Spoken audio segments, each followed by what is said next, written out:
What's going on, YouTube? Today I'm going to be tearing into this 1995 Polaris RXL 650 that I acquired from a friend. It had been sitting outside for around 8 years, and it has seen some time in the sun. It is in non-running condition.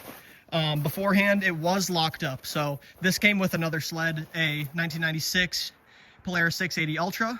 They came as a pair. And at first I really didn't honestly want it because I hadn't done much research on this one. And it was locked up. So I didn't really know if I wanted it, but here it is in our yard now.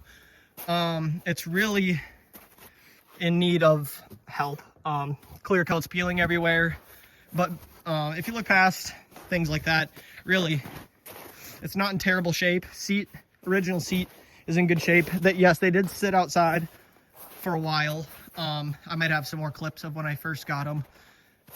But it is rather grimy on the inside.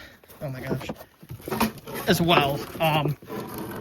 Yes, it was locked up originally, but we got it unlocked now. I did clean out the airbox. There was a village of mice in there, and I did a raid on the mice.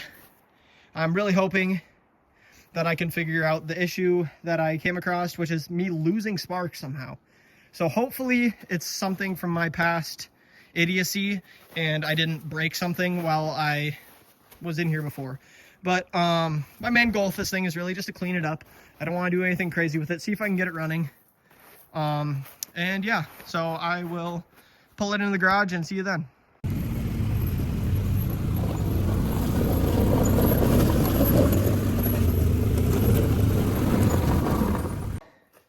I'm going to dig in here first and test a couple different things that could have been me with the spark that I've been brewing up in my head. I've ruled out the key. It's not the key.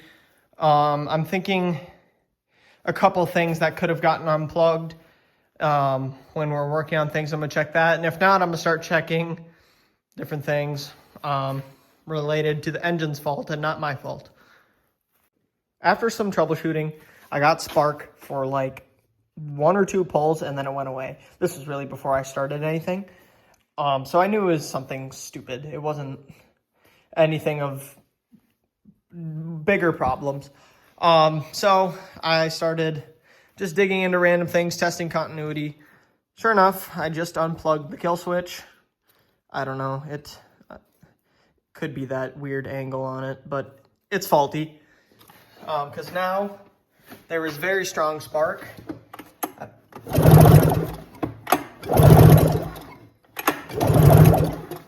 So that is a huge step. That was one of the things that made me dread working on this thing.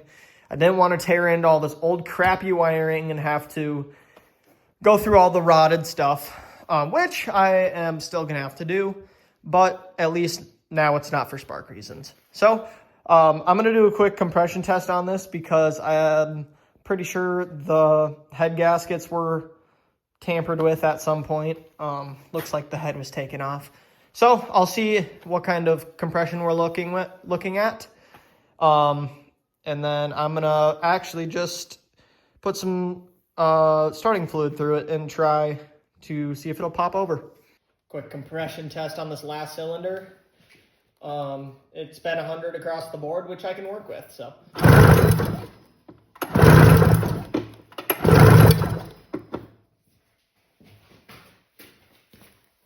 Oofda.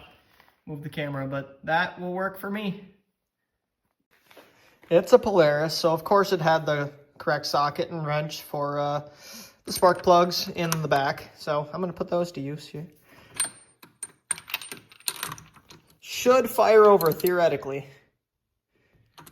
We shall see. But after that, I get to go through the fueling system, which might not be quite so fun. Alright guys, this is actually going better than planned for just on a whim kind of thing. Found out that the spark was something actually really easy. Now I'm going to try a quick spritz of starting fluid through, see if it'll just shoot through the injector system. And maybe we can get it to fire. That was a little much, not going to lie. Probably gonna explode.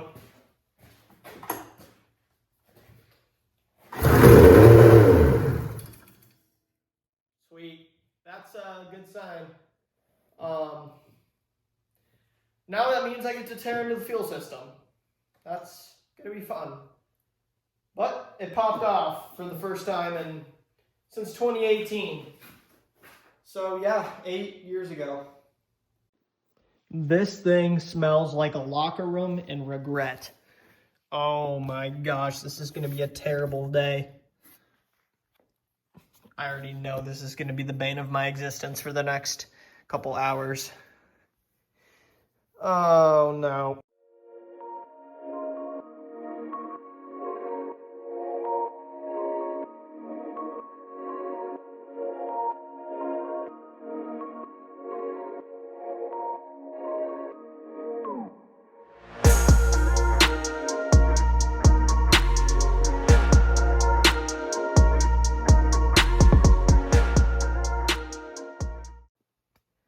So I got it dismantled here. So I'm gonna have to take off all these throttle bodies and clean them thoroughly, get them moving again. And then I'm gonna go and check the injectors, make sure everything's spraying, I guess. This is really a whole new ball game for me. I've never worked on sleds with fuel injection. So this is kind of a cool new concept that I'm just kind of figuring out. So I am not an expert at all at this. This is all new to me.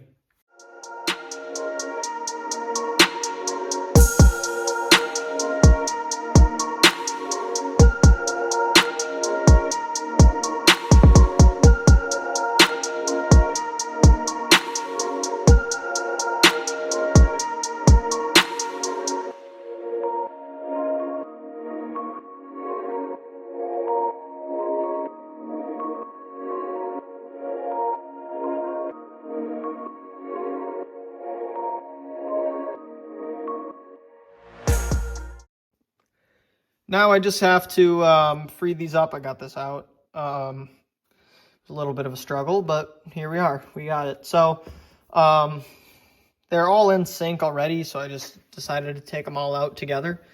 But one of them moves. I can't remember which one it is.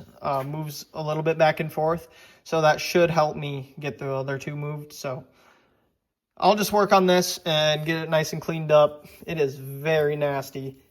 And then I'll get back to you. 346 minutes later. All right, I got them a little cleaner than they were. I mean, nothing crazy, but there's not like enough dirt in here to pot a plant anymore. The function works. Might come back in here and clean this back up some other time. I don't even know. I just had that, must have inhaled too much brake cleaner. That won't happen. But I think I might just throw it right back on, test out the injectors, and clean out the gas tank because I found some sand in there, which is good to hear. Oops. I started listening to some tunes and got into a little work mode and forgot to record, but got everything back on, fuel rails back on.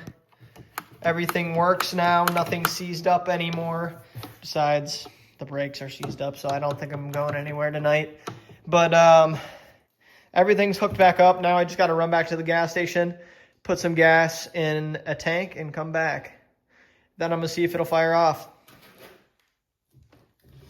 All right, I'm going to do a couple pulls here. I don't think it's going to start right away, but I thought I'd film just in case. I know it's got to quieten the fuel system up, but thought I would record. Take that thing out so I don't die. Give her a few.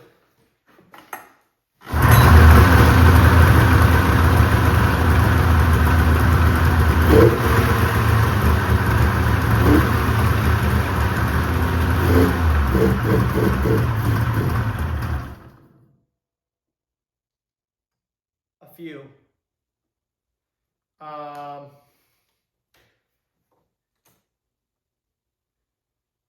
All right.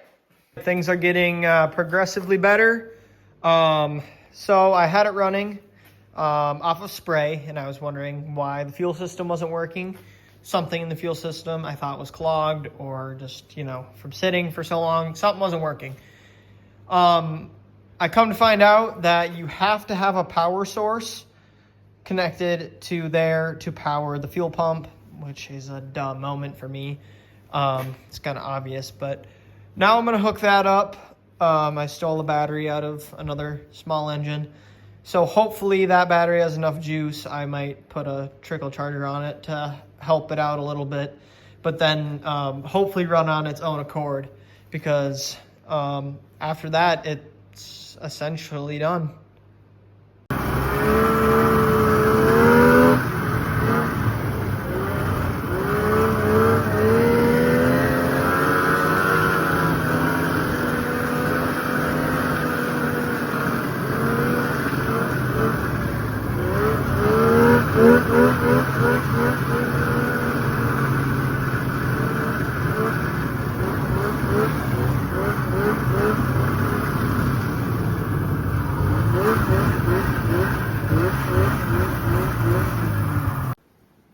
That's the wrap of my work tonight. Got a hell of a lot more done today than I thought I would have. She's a runner now. It just seems like it needs a little grease in the track because, well, it's been sitting for 8 years. But other than that, I mean, just going to need a clean, and I'm going to button a few things up to make it a little better. But I'm real glad it's running.